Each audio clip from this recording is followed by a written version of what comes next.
سختی اونٹوں کی ایک قسم ہے، اس کے برابر سانپ ہوں گے۔ ان میں سے ایک سانپ کے کاٹنے سے جہنمی 40 سال تک زہر کا اثر محسوس کرتا رہے گا۔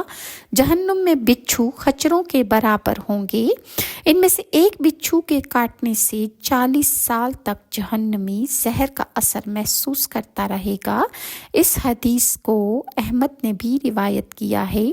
اسی طرح حدیث کے مطابق جہنم میں گنجے سانپ بھی ہوں گے جو کہ انتہائی زہریلے ہوں گے۔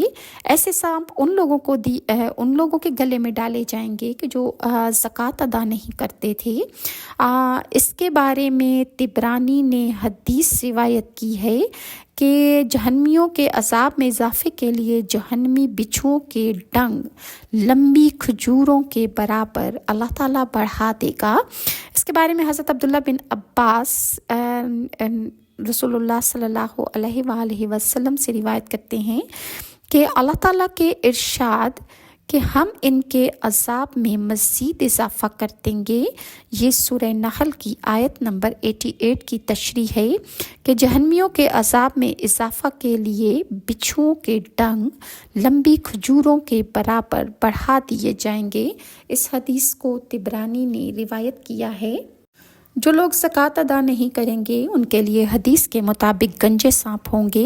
حضرت ابو ہریرہ کہتے ہیں کہ رسول اللہ صلی اللہ علیہ وآلہ وسلم نے ارشاد فرمایا کہ جس کو اللہ تعالیٰ نے مال دیا اور اس نے اس سے زکوٰۃ ادا نہ کی تو قیامت کے دن اس کا مال گنجے سانپ کی شکل بن کر جس کی آنکھوں پر 2 نقطے یعنی داغ ہوں گے اس بندے کے گلے کا توق بن جائیں گے۔ پھر اس گنہگار کی دونوں باچھیں پکڑ کر کہے گا میں تیرا مال ہوں، میں تیرا خزانہ ہوں۔ پھر آپ صلی اللہ علیہ وآلہ وسلم نے یہ آیت تلاوت فرمائی، جن لوگوں کو اللہ تعالیٰ نے اپنے فضل سے مال عطا فرمایا ہے اور وہ بخیلی کرتے ہیں تو اپنے لیے یہ بخل بہتر نہ سمجھیں بلکہ ان کے حق میں برا ہے۔ عنقریب قیامت کے دن یہ بخیلی ان کے گلے کا توق ہونے والی ہے۔ اس حدیث کو بخاری نے روایت کیا ہے۔ اور اسی طرح زکوٰۃ ادا نہ کرنے والوں کی دولت کو سونے چاندی کو یعنی کہ تختیاں بنا کر آگ پر گرم کر کے ان کی پیشانیوں، پیٹھوں اور پہلوؤں کو داغا جائے گا۔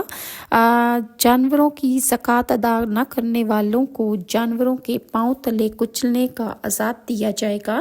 اسی طرح زمانہ جہالت میں جنہوں نے ظلم کی انتہا کر دی ان کے بارے میں حضرت ابو